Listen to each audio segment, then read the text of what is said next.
Good evening, poultry keepers, and welcome to another Poultry Keepers 360 Live.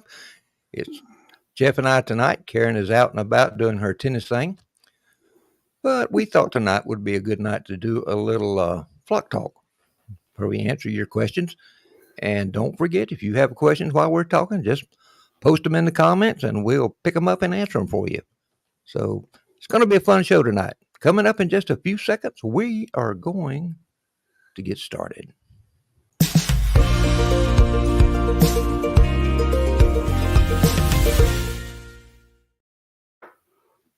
Jeff, it's good to have you back from your world tours and adventures and all that kind of good stuff. You know, part of me thinks it's good to be back. Part of me wishes I was still there. So, no, What was the weather? It's good. What was the weather like over there this time of year?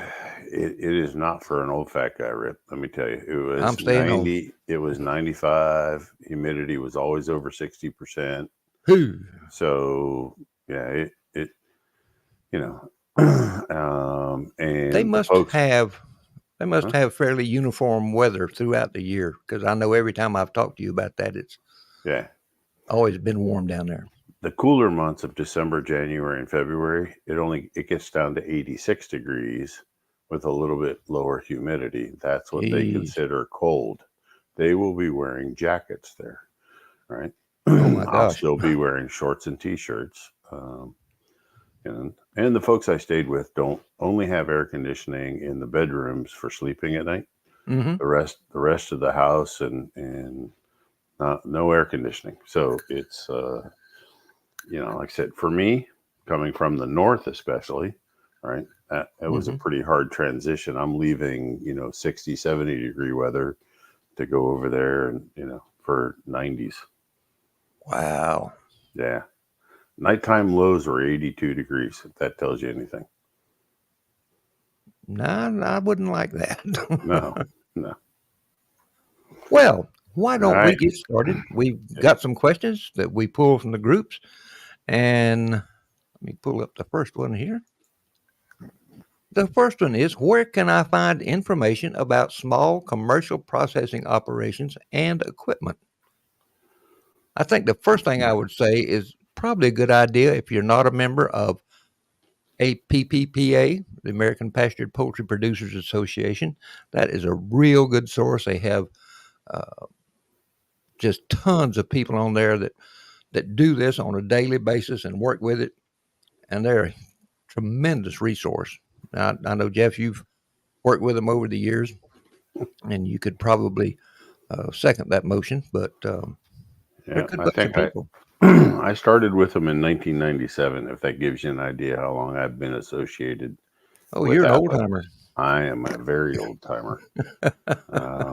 Yeah, I've served on the board twice, so and you can be on for 2-3 year terms. So I've been on the board 12 years of the 27 years I've been associated. So yeah, very good. But so when you say processing operations, are you talking like feeders, waters, nest boxes? Are you talking butchering, pluckers, scalders? Pluckers and scalders. Pluckers and scalders. Yeah. That's what the question was framed in, that kind of information. Yeah, and they're out there, but there's no. There's like the whiz bang plucker. But everybody will tell you that even if you got a tabletop type plucker, it's fine. You can make good time. The bottleneck to all processing, is actually the scalder. Keeping the scalding temperature at the right level. And you want to be able to scald at least 2 at a time, right? Not just one. Right. And getting your dunk and your dwell time, how long it's in the water, getting all that right is very specific. And I don't think a lot of the, listeners realize, like you want 136 or 138 degrees. Now, if you're doing ducks, you want 145, right? So temperature's one thing, how long they're actually submersed versus up, how many times you dunk them. There's a science to that. And the folks on APA definitely can tell you there's just a huge amount of knowledge and resources there. And the other thing, there's often people selling their used equipment, right? And it's still good working order, parts available. But a lot of people start out with the whiz bang plucker. That's kind of the entry level, does one or two chickens at a time kind of thing. And then they work themselves up from there. Am I remembering correctly that you know some Amish guy up there that's making these? I got a Mennonite friend, Eli Mennonite. Rife. Yeah, Eli Rife. He does the Poultry Man. his product line is called Poultry Man, and it's all stainless steel, and he uses what he sells, right? So it's not like he's just making something vaporware, as some people call it. He's not just making something and turning it loose. Is this the same? Go ahead. I'm sorry. No, go ahead. That was it. I was just going to say, isn't he the same guy that does those trough style feeders? No. The trough style.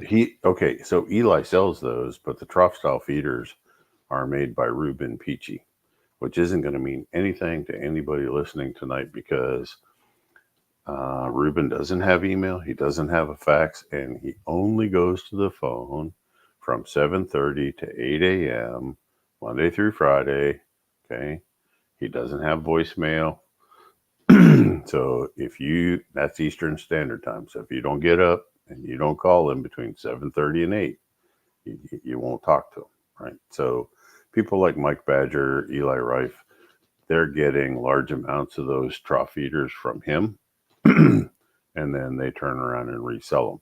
And they're a lot easier to work with, right? You can pay with PayPal, Venmo, whatever, credit card. You can email your order anytime, day or night. And but yeah, no, that's Ruben Peachy. He is Amish, and he makes kill cones, he makes feeders, he makes all kinds of things. I know his feeders really impressed me the first time I saw them.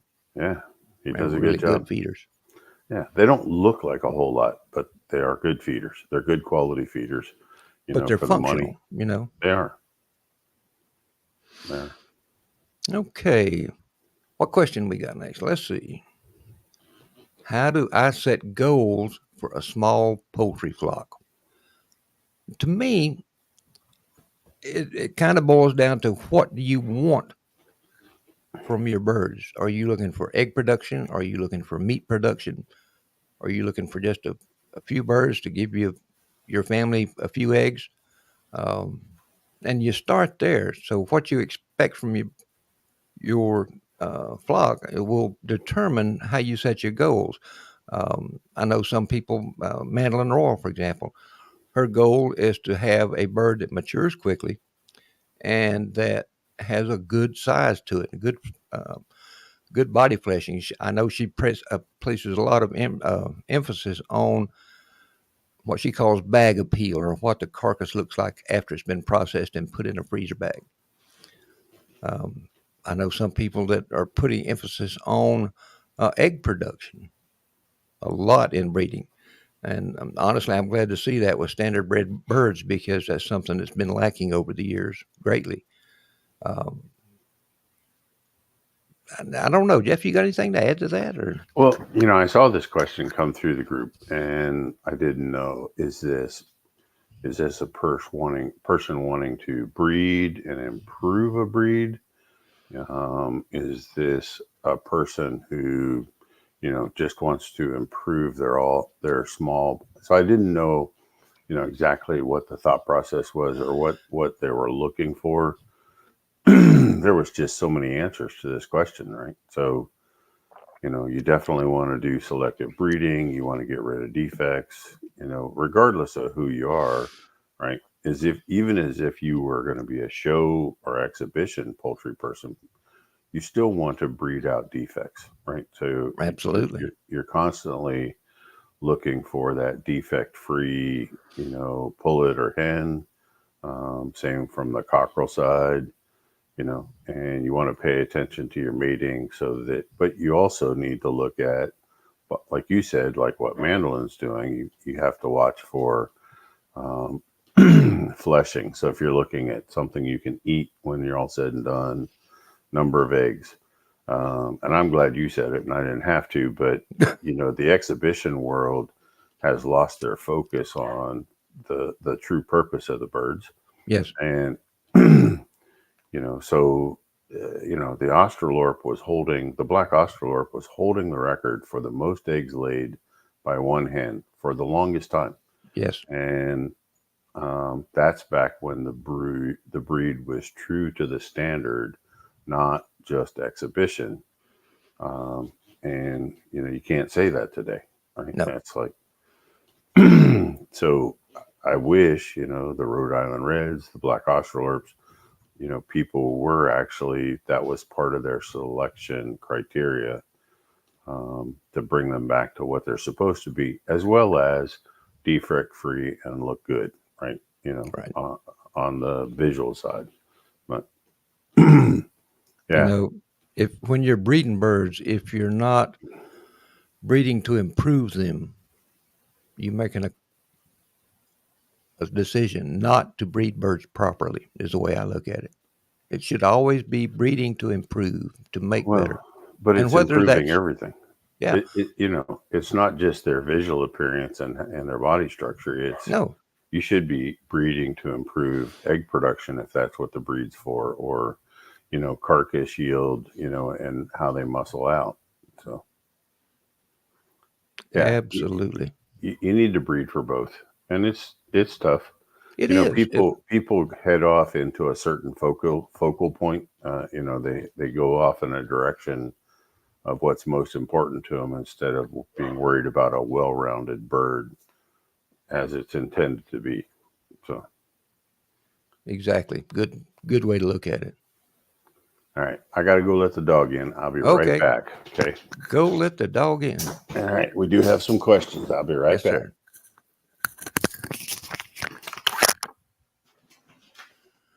One of the questions that comes up from time to time is, what is favus, Favus, and how do you treat it? I've got a picture here of a couple of combs with favus on it. Favus is a fungus. It's actually a ringworm fungus, and it shows up on the combs and around the face and the wattles and the earlobes. It's kind of that white, almost powdery looking look to it. The case on the left is not as pronounced or as far advanced as the case on the right. But to treat it, you would use any antifungal cream would work on them. I was reading just the other day that they've had some success in treating it with oil of cloves, and I hadn't heard that before. But so it might be something to look at. And it's not a treat it once and forget it. It takes several days to get that fungus under control. So is it a fungus? Is it truly a ringworm? That's what everything that I found says it is a ringworm fungus. Yes. Okay. So in other animals, okay, I haven't tried this on chickens yet, but in all other animals like ruminants and larger animals, I can manage this systemically or from the inside out by ensuring, by using seaweed or kelp meal. So by making sure that there's kelp meal in the diet at the right levels, usually 1% of the diet, it works from the inside out. And we think it's from the iodine, the higher iodine content in the bloodstream. And we can get it, but it's going to take a month to do it systemically. Yes. Right? But we can do it nutritionally as well for the long haul. It's funny that you mentioned iodine, because I can remember I got ringworm one time when I was a kid. And the first thing my grandmother said was, put iodine on it. Keep putting it on there till it goes away. And it worked. She was right. Yep. Yeah. You can do it internally as well. But yeah, so cattle, sheep, goats, horses, those types of animals, I've used kelp meal for years. I mean, 20 years, to treat it. Works good for pink eye as well. So not that we get pink eye in chickens, but it works well for pink eye. Interesting. Yeah. Interesting. We do have a question if you aren't ready for one. Yeah, go ahead. Okay. So Temple asks, what causes egg yolks to be weak and break upon cracking into the pan? And it definitely is a nutritional issue. Yes. A lot of times when the hens are getting older, the yolk structure is not there, but on poor quality diets, or I see it also when people are feeding too many vegetable scraps. So if there's too much greenery, vegetable scraps, table scraps, things like that, um, you do not have the fats and the correct density of the egg yolk for it to be firm, hold together, stand up tall. So a combination of age and diet is really what causes an egg yolk to be weak and break.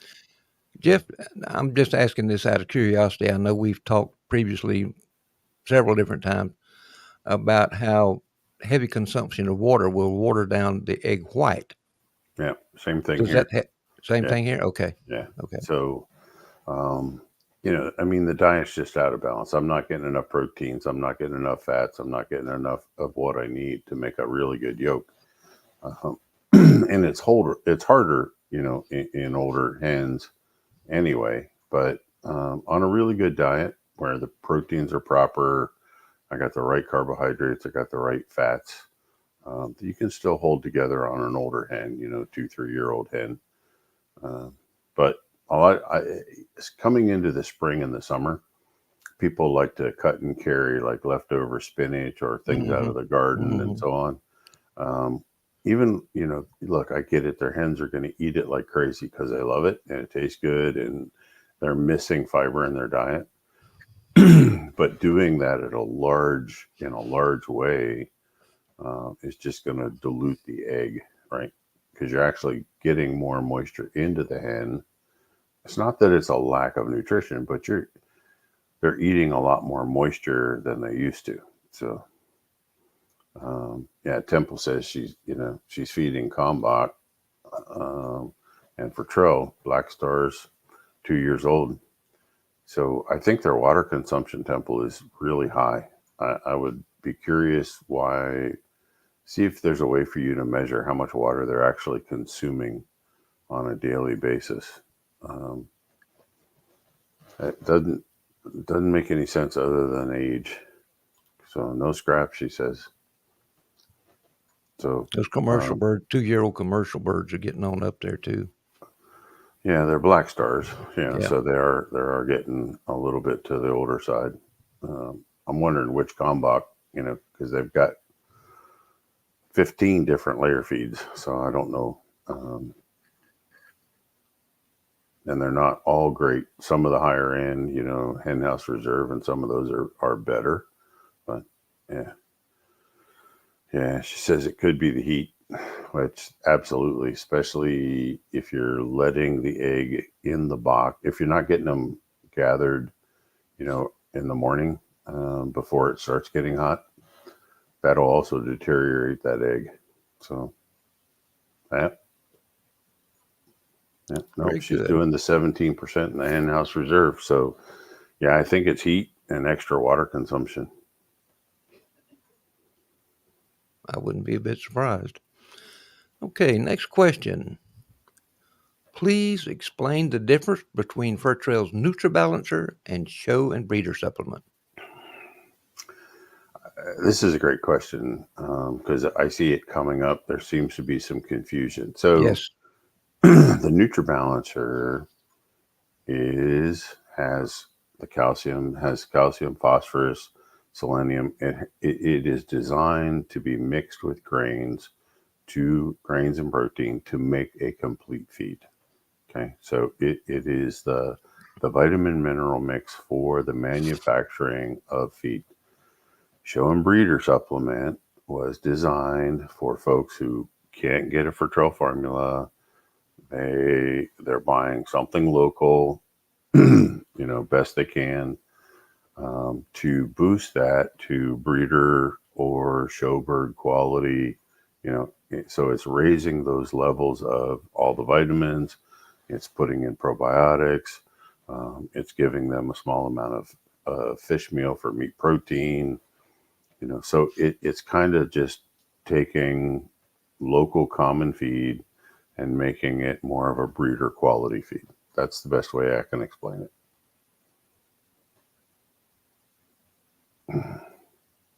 Rip, you're muted. Rip, there you go. All right. Sorry about that. It's good Sorry. stuff too. I use it and recommend it all the time. He does all the time. I know He's some a folks good think man. I'm starting to sound like a broken record, but too bad. It's true. You're speaking from experience. I am. Yeah. And Jeff, you and I have talked about it a lot. That Yeah. when I first started those young chicks I had on it, in about 3 days, 4 days, something like that, their whole demeanor changed. They were much calmer, and they're barred rocks, which is pretty much a calm breed anyway. But it was a noticeable difference. And then in just a few weeks, I could tell that their fleshing was improving, and it was fleshing out better and faster too. And the feather quality, oh my gosh, night and day difference. Night and day From a difference. man who's been raising chickens for over 50 years. Yeah. Well, I wish I had known about it, and I wish you'd created it several decades earlier. Yeah, Temple loves the breeder supplement as well. She raises red broilers and American breasts on it this spring and saw quite the difference. Yes, I would believe that. Next question. Help. I have tried many feeder styles and need suggestions for reducing the amount of feed wasted by chicks. The first thing that goes to my mind when I'm hearing birds are wasting feed is, are your feeders adjusted to the proper height? Is the lip of that feeder level with their back, the part of the back where the neck joins the body? And if it's lower than that, yep, they're going to waste feed because they're going to bill it out and scatter it everywhere. And I know Jeff responded to this question in the group, but he was also mentioning that. I wonder how old the feed was. I mean, Yeah, I wonder how stale it was, or, people don't check dates, manufacturing dates. And, I mean, those chicks, it doesn't take long for them to figure out that it's old, it doesn't taste good. right. They're trying to survive, but this ain't good. So even in a crumble, right? Like you said, they're going to bill it out. They're looking for a piece that has a big golden piece of corn in it, right? So they can see the differences. But I just wonder how stale it was. I don't know. I know from experience that when I've inadvertently got a bad bag of feed and I wasn't paying close attention to it and I fed it, if it was the least bit off, if it smelled musty or something like that, Yeah, they chicks didn't don't want eat it. it. They wouldn't have anything to do with it, and they kept billing it out, trying to get to something they liked. And that's one of those lessons I learned the hard way. I like Temple's. She goes, mine won't eat pellets, and they'll waste it. So she just ends up wetting it. Mm. I get the biggest kick out of, I talk to lots of chicken people on a daily basis, and some will say, oh, mine won't eat anything but a pellet, and I'm thinking, I'm scratching my head. Mm. I don't know, something ain't right here, because if you get a good coarse textured feed, not ground to powder, but if you get a really good looking chicken feed, Rip, I should have had you get a picture of your chicken feed for people so you could show them what good chicken feed looks like. And Keep talking. I may have one here. but if it's good looking chicken feed, they'll eat everything around the pellet first, and then the pellets if they're still hungry. Every time I have somebody that goes from a properly milled mash feed to a pellet, their chickens look at them like they're stupid because it's like, what is this? You want me to eat this? I can take chickens from pellets to grain easily from to a grain mix easier than I can't. It's really hard to take them from a grain, a properly milled grain to a pellet. Um, they I just don't have it, Jeff. Sorry. That's all right. It happens.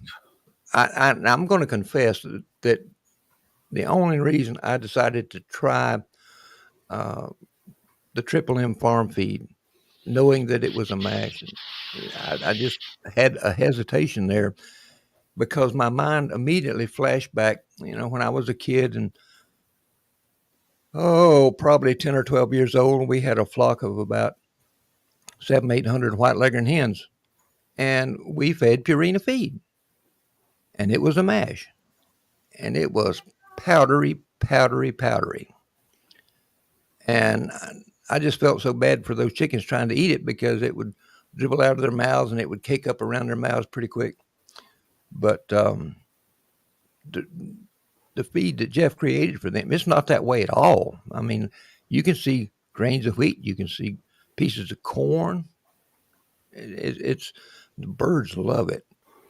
And I started those last bunch of red chicks I hatched. I started on that. They have never looked back.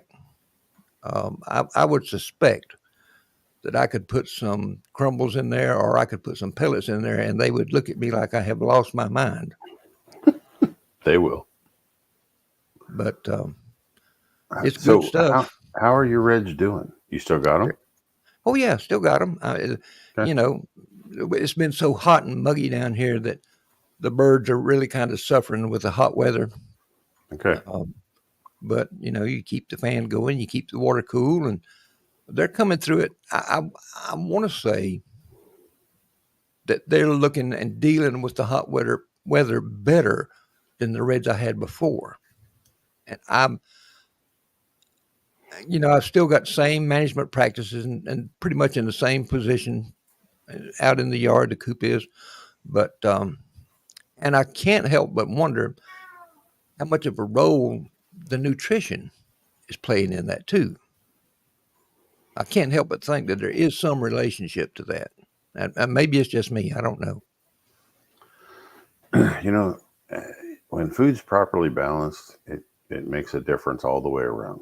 It You know, does. It in does. every climate and every situation. So, and I ain't bragging about the feed. I'm just saying, look, get a good, properly balanced feed. You'll see the difference for yourself.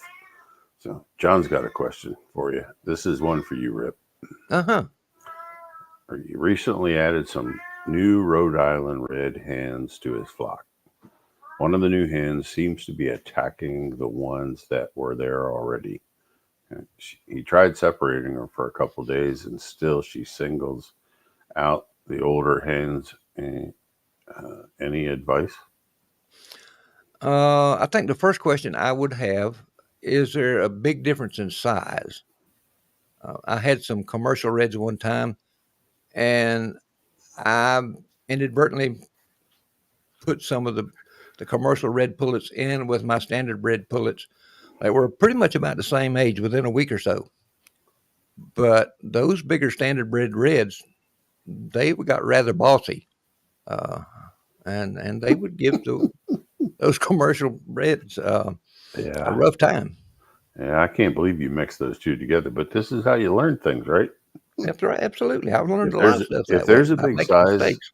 if there's a big size difference, color difference, you know, they're going to segregate and Yeah. they're going to, and I don't know if John mixed them at night or if he tried to put them in during the day, but if you got to Well, add and new birds, you always do it at night at night, after they've gone to the absolutely. roost. So And I did.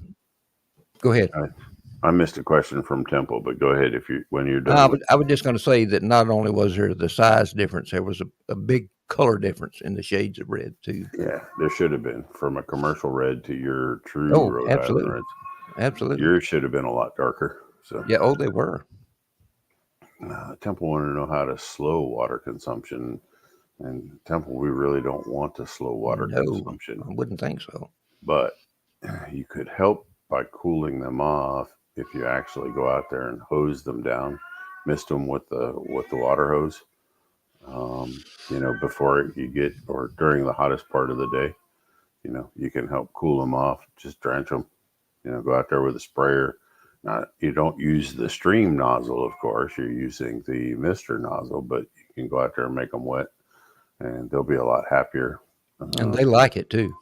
Yeah, they really do. If you're in the South or where it's really hot, you may want to consider setting up a mister system. So, you can find mist the area where they're at during that afternoon time when they're out trying to be out of the sun. But mister systems are working really, really well.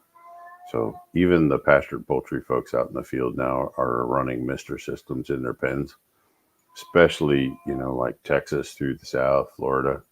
Misters have become a really big thing. And they work really well.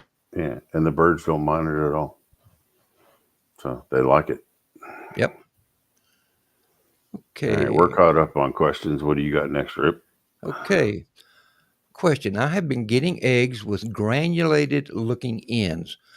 It looks like calcium buildup, but it is actually more porous and softer than the rest of the eggshell.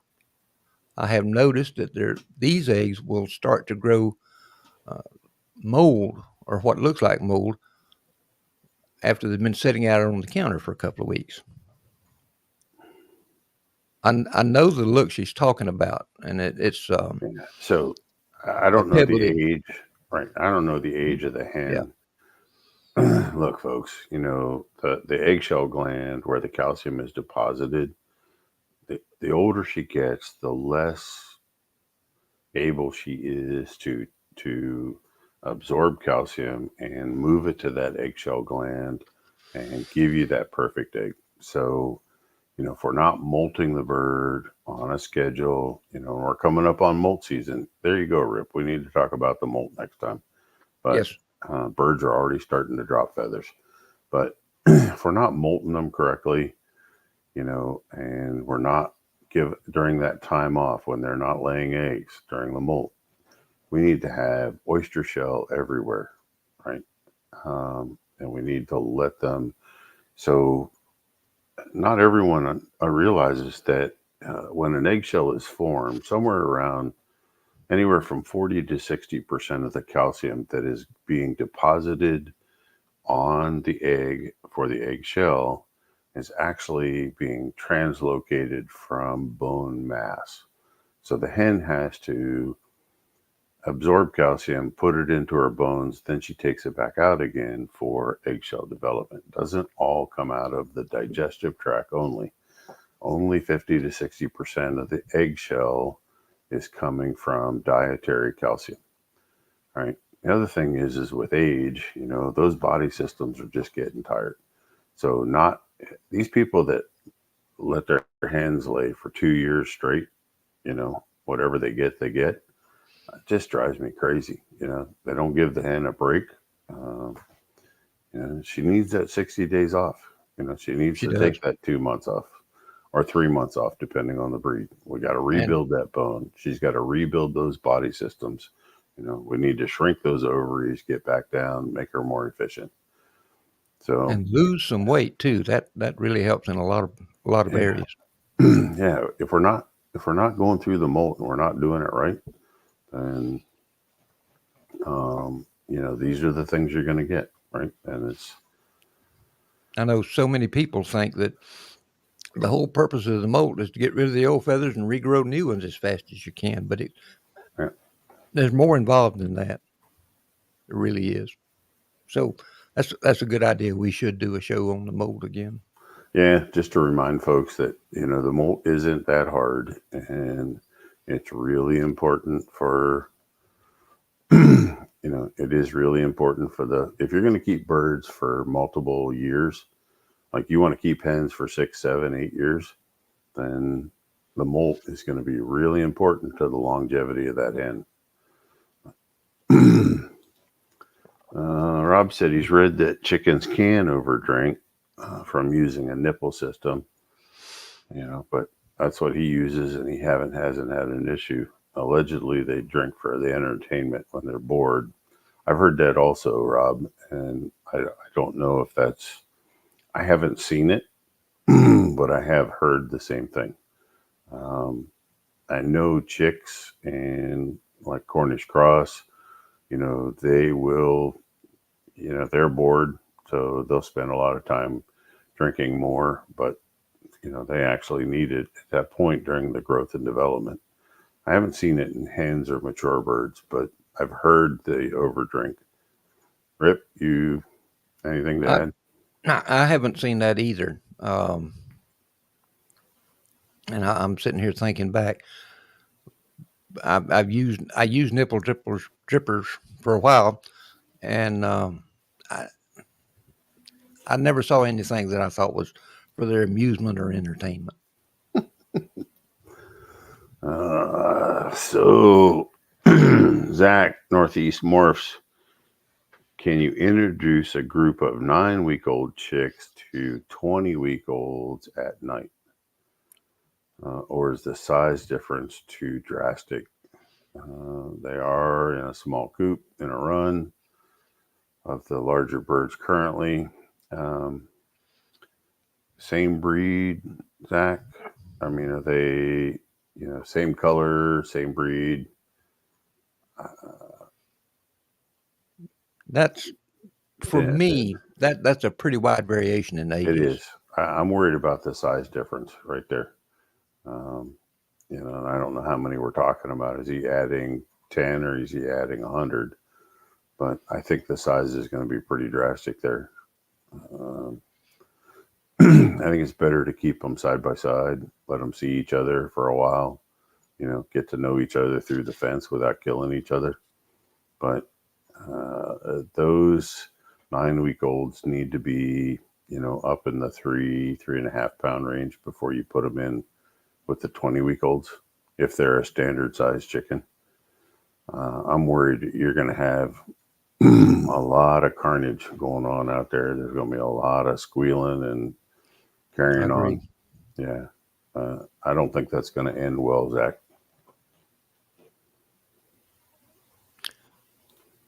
Got another question, or are we moving on here? Let's see what Laura said.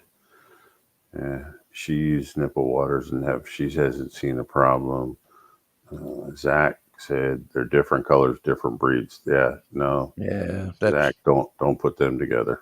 that's kind of like slapping rattlesnakes. It's going to come back to bite you. Yeah, so he has 10 20-week-olds and 12 9-week-olds.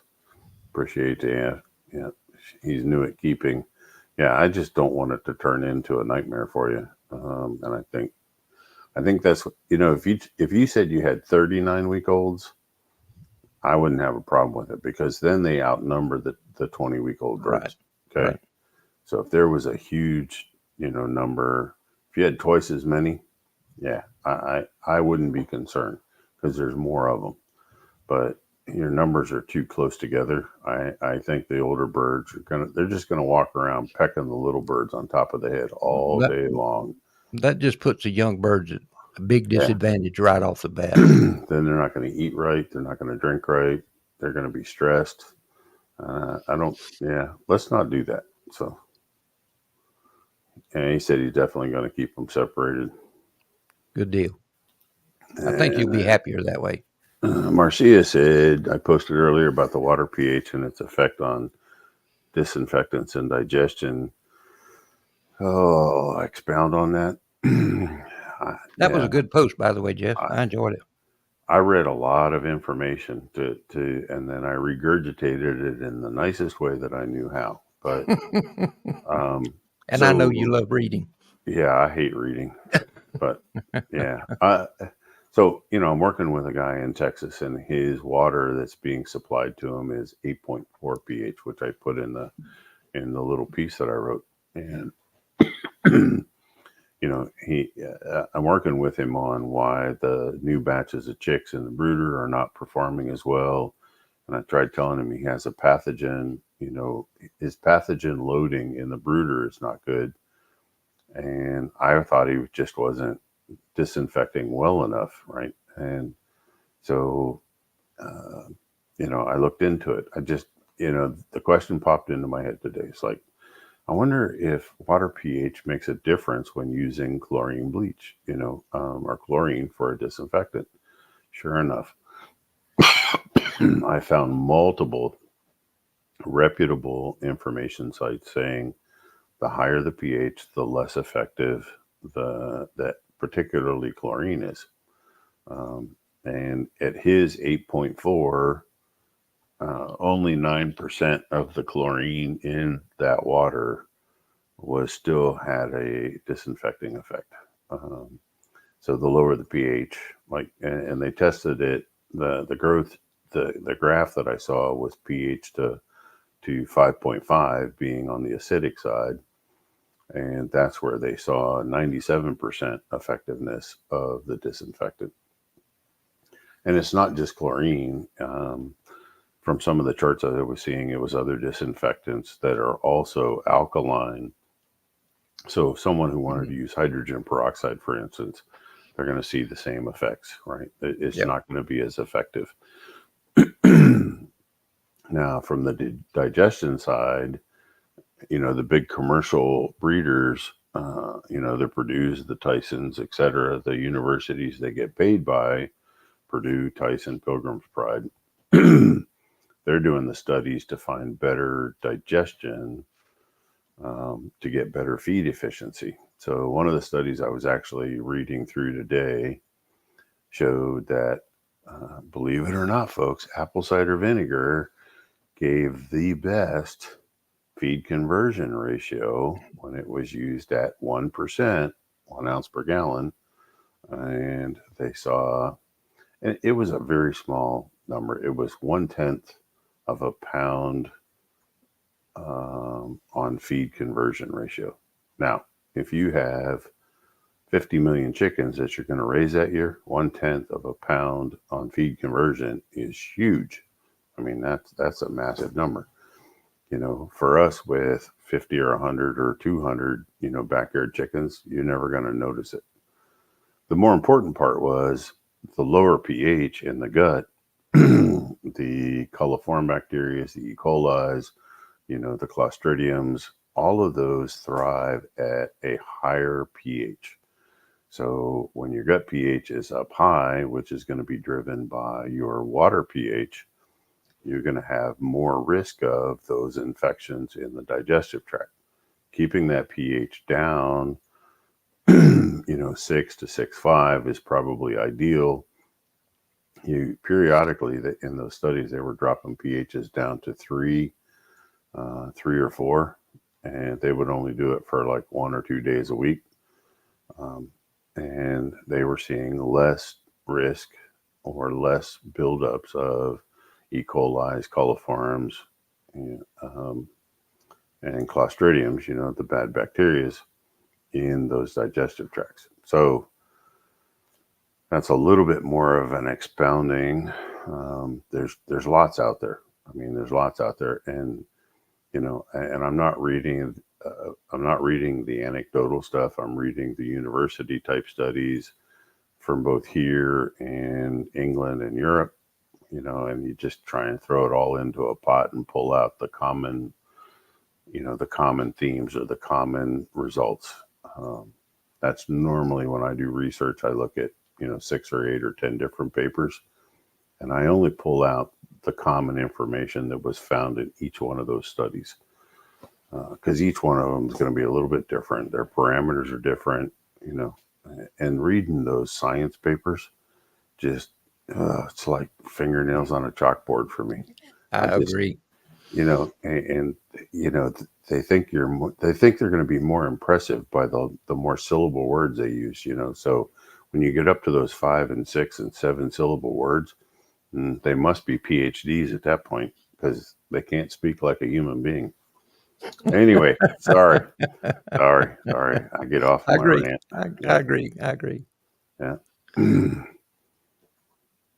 I give my chickens a treat to get them out to an overused run. Yeah. It is hen scratch, 70% wheat and 30% cracked corn. I recently added black oil sunflower seeds. What ratio should I be adding of those? I hate to hurt your feelings, Dobie, but here I wouldn't feed black oil sunflower seeds to my chickens ever. They would be a unique treat, but I don't like the amount of fiber that's in them, and the fiber is so dense that it takes forever for them to digest. I would much rather see you feeding some whole oats in that mix. So, it should be more like 40% whole wheat, 30% cracked corn, 30% whole oats. And I think you're going to have a much better scratch grain treat for your birds than wasting money on black oil sunflower seeds. That's just my opinion. Okay. Don't shoot the messenger, but I got to say, I'm a big fan of oats. Um, and black oil sunflower seeds have gotten way pricey out of sight anymore. yeah, yeah. Especially, I didn't realize it until it happened. But when the Ukraine war started, a huge amount of our black oil sunflower seeds come from the Ukraine region. Um, so as long as we can't import from the Ukraine, we're going to have high prices and shortage on black oil sunflower seeds. Makes sense. I also didn't realize this. I am a man full of useless information. The black oil sunflower seeds that we buy at the store are actually the culls and seconds, because the premiums that get graded out as premium, after they test them for mycotoxins and alpha toxins and all those other things, those are the ones that actually go get pressed to get the oil out of them. So you can buy sunflower oil at the grocery store. Okay. So the premiums and the number ones, they're going for crushed plants, so we can have deep frying oil and cooking oil. That's interesting. I don't know why, but in my mind, I was thinking it would have been just the opposite. So would I. I was surprised when I heard it was completely, when it was backwards. Because like with flax, for instance, the bigger, plumper seeds, when they grade out, those go as whole seed into the market, right? They'll go, so people can buy whole flax seeds to add to their salads or whatever they do with them. I don't know, because I don't eat whole flax seeds. They're not on my diet chart. But Kerry says he buys apple cider vinegar by the 55-gallon drum. It's great for gut health. Yeah. He does. I even know where he gets it, but I'm not going to say. So Adobe can get oats, and that makes sense. Wanted to know about adding flax. Adobe, if you got deep pockets, you can add flax, but statistically, adding more than 10% of the total diet, again, is a waste of money. So the bird is unable to utilize flax oils and flax above 10% of the diet. So a little bit goes a long way. If it's for table eggs to increase your omega-3s, yes, add some flax. Small amount of flax is fine. If you can find it and it's reasonable price, I'm all in on the flax. Just don't get carried away. If you go too high, your eggs will start to have like that paint smell. Well, if you're old enough to remember when paint was made with flax oil, it would have that paint or varnish type smell. It's a smell you don't forget. Yeah, but you can start smelling that old paint kind of smell. Victor, a question that he's been having and been asking himself for a while. If I make chicken Gatorade, is that still good enough as using Simple 6? Victor, it doesn't have all the same ingredients. So when we put together Simple 6, we added a couple more ingredients that I'm supposed to keep secret, but the chicken Gatorade is still really awesome. Okay. Simple Six is the next level higher. It's got some relaxing minerals in it. It's got some blood vessel dilators in it. Again, all natural. The label's out there if you want to look at it, and you probably can figure it out. But yeah, I mean, the magnesium sulfate or Epsom salts and the cayenne pepper juice um, are going to take it to the next level, because we know that the cayenne pepper juice will dilate blood vessels, which allows the nutrients to be absorbed faster. And we know that the magnesium is not only an electrolyte mineral, but it's also a calming mineral. So it keeps the bird less stress. It's great for stress. Keeps the bird more relaxed. So those are the other two ingredients that were added to from the chicken Gatorade to the Simple Six. And really, we put Simple Six together because people like convenience, and they'd much rather buy something than make something. So, which is evident by all the fast food stores that are on every corner. You can buy it. And now we got, let's see, in the Philippines, it was called Food Panda. Here at DoorDash, Uber Eats. Yeah. So, all right, we're caught up on this side. Okay. Questions See what our next question here is. Where can I find information on herbs that are safe to feed poultry and those that aren't? That's something I'm really not up to full speed on. I do know that on the website poultrydvm.com, they have a chart of all the plants to avoid feeding chickens. That may be of some help to you. I told the lady who posted this about that chart. She said, "That's perfect. That's just exactly what I was looking for." If you think about it, Rip, send me that list. And I'm skeptical what Poultry DVM is going to say, because they take some things out. They're going to put some names on that list that I may or may not agree with, only from my herbal remedy side of knowing things. Like comfrey, for instance, right? You don't want to feed comfrey every day, all day, but comfrey has some excellent benefits. It does. In small doses, when it's appropriate. Okay. Things like oregano, things like thyme, those also have excellent health benefits, but you don't want to feed them all the time. So I get a little nervous when somebody says, what herbs can I feed my chickens? Right. So I'd much rather somebody, plant herbs in pots and put them out in their chicken run and let the chickens figure it out. Because the chicken really isn't going to eat something that it doesn't want. So if it eats all your oregano or all your basil, hey, it's not going to kill them. Okay, it's definitely not going to kill them. Jeff, you were talking about your herbal remedy side. Is there a good book out there you would recommend as a reference guide? No, I don't know. I've just been finding stuff as I go. Like we've talked about garlic tincture.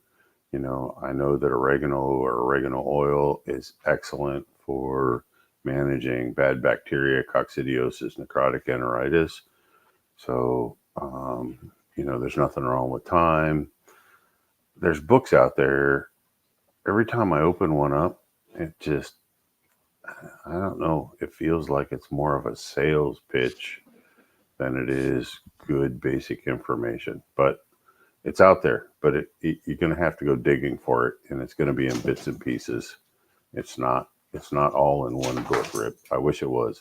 I honestly, that would be nice, but I can't tell you that it is. So very good. Inquiring minds want to know. I had to ask. Next question here. Yeah. I'm sure we all get frustrated with how much dust there is in a bag of crumble. Is there any way to reform it to make it usable? There's so much waste. That That question is easy. You just add a little bit of milk or a little bit of water, to get it to all clump together, and the birds will clean it right up. You know, they like wet feed, especially in the summer. They actually like wet feed any time of the year. For whatever reason, they like something that looks like cookie dough. So, I'll agree with that, man. They could tear into it when you moisten that feed. yeah. Lloyd, I haven't seen Lloyd in a long time. I thought he fell off the face of the earth, but he's No, he was on the other day, and I okay. meant to say hi to him and forgot all about it. I apologize, Lloyd. It's hitting 110 in Arizona. Anything he can do to make his chicken's life better, and that's where that look for the chicken Gatorade recipe, Lloyd, that's posted on Poultry Breeder Nutrition, and I think Poultry Creepers 360. It's in both Yeah, it's groups in file both section. groups. Yeah, just do a search on the Poultry Gatorade. Um, I would run that in the water, and that's going to help out a lot. Just running the vinegar at 1 to 2 ounces per gallon of their drinking water is going to make a huge difference in that. Think about wetting them down every afternoon, just to cool them off. That'll make them happy. But plenty of shade. Put them in a place where there's a good breeze, if there is such a thing. A little bit of vinegar in the water, some poultry Gatorade a couple times a week. That's about as good as you're going to do. Okay, next question here is: I raise both American and Oriental game fowl, and my question pertains to the importance of the prop toe. In case you don't know what the prop toe is, it's the rear toe on a bird. I don't hear many people talk about the importance and the function of this toe, and I'm curious if it is a high priority in the selection process. The prop toe, as the name implies, serves to help prop the bird up. Um, if you ever see a bird with duck foot or duck toe walking, they walk. They have a kind of an odd gait. That's because the rear toe is twisted around, pointing forward, and there's nothing back there to support those birds. The other purpose of the toe, prop toe, and this is true whether it's chickens or anything else, it allows them to perch and not fall off those perches. Try grabbing a perch with just your forefingers and not putting your thumb around it. It's not very comfortable. It's not very easy on you. Birds that have a misplaced prop toe, and we got some examples of that here. Hang on. Now, the bird on the left has pretty much straight toes. The bird on the right, the toe is starting to come around at an odd angle. And I know the person who posted this question, she mentioned that her bird, she's up in Wisconsin. She seems to notice more problem with frostbite on those birds that have a misplaced prop toe. So they tend to throw their weight forward, which I agree with that. I can see that happening, and get more snow and ice up under their toenails. I can't help but wonder. I've never had a problem with duck foot or anything like that, but I can't help but wonder what effect that has on males trying to breed that have these bad toes because their balance is not what it should be. They can't be efficient. There's no way No, that they're going to be as efficient or effective as they should be. no, I'm thinking in my own mind, and that's Yeah. that I could see where that could be a real problem. And coming off at that sharp angle like that bird on the right, and just mounting and unmounting from the female, I could see where those toenails that toenail could really rip open a hen. Yeah. So, And I never really thought about the prop toe as much as till you brought it up. But yeah, he needs that. He needs that prop toe. yep, very much so. And I going back to the duck foot where that toe actually points forward. I've had people say, "Well, that's just for cosmetic reasons." No, it's a disqualification because it affects the performance of the bird and them to have the ability to do their job as chickens and get out and scratch around and all that kind of good stuff. As far as a selection criteria, I never had a problem with it in my birds, but I will tell you that every chick I take out of the incubator, I'm checking everything on them: eyes, beak, wings, and feet. Now, I also know that it doesn't always show at an early age like that. I've checked chicks right out of the hatcher and put them in the brooder, and here in a few weeks, I start seeing a crooked toe or a misplaced prop toe. Yeah, on a heritage or a standard breed like you got, Rip, Yeah, I wouldn't look for, you know, the key. I think the key timing for a crooked toe for most of them to show up is going to be between 14 and 21 days, 2 to 3 weeks. I yeah, think is when you're going to see. There's something about the development of the feet and the toe and the ligaments and the tendons and all that during that time frame, that if you're going to see, curly toe, crooked toe, I think your toes, the majority of your toe issues should show up somewhere right around week 3. So if you can wait it out, I think that's going to be. it's like some other defects. They don't come on right away. It takes a little time for them to show up. So you just have to, every time you handle a bird, you ought to be checking it over thoroughly, not just picking it up and setting it down somewhere. Just my 2 cents worth on that. Yeah. Victor had a good comment I wanted to show. Is Sure. He was just simple 6 in the Gatorade. He was telling Lloyd, but the other thing I forgot to mention, and Victor, I'm thankful Victor brought it up during the hot season or during the hot weather, and even when it's not. If you want to get the most use out of the feed that you're feeding, you're going to feed about 1 hour before sundown, or feed in the evening. Okay.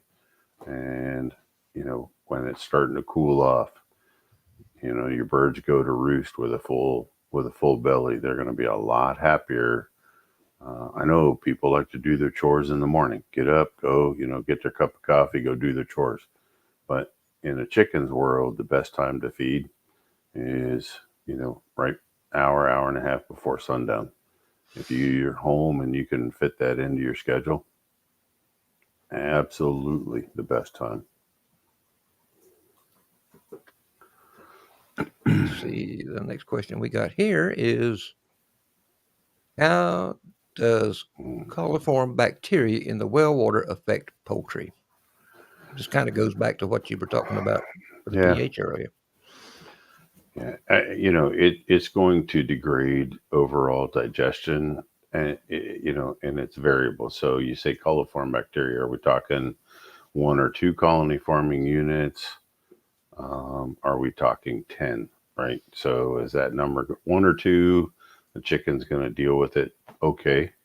When you start seeing 5, 6, 7, or 10 colony forming units per sample, and you're going to start losing feed efficiency. The immune system's constantly being challenged.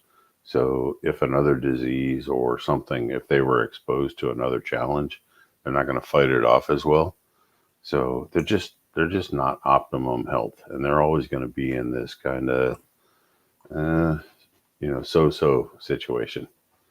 Yeah, they'll live, and they'll appear to be okay, but their immune system is constantly working, and they're just not 100% healthy. So that was our last question we had. And I got them all off of the. Them all off of the list. So what you're trying to say is we're caught up then. We're caught up, and we're at an hour. And you got anything else you want to add? Any words of wisdom for the crowd? Other than just don't forget about the Poultry Keepers podcast. We've got a new episode coming out next Tuesday that I think you're going to find interesting. I'm just going to leave it at that. Keep y'all in suspense for a few days. But he's like that. He's like that. I'm bad. I've noticed he's really bad. I'm terrible. My wife would agree with that. But We do appreciate you joining us tonight, and we hope that you will come back in 2 weeks when we're all back here again.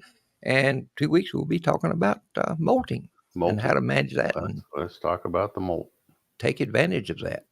So until then, we hope you guys have a really good time. We'll talk to you later. Bye-bye.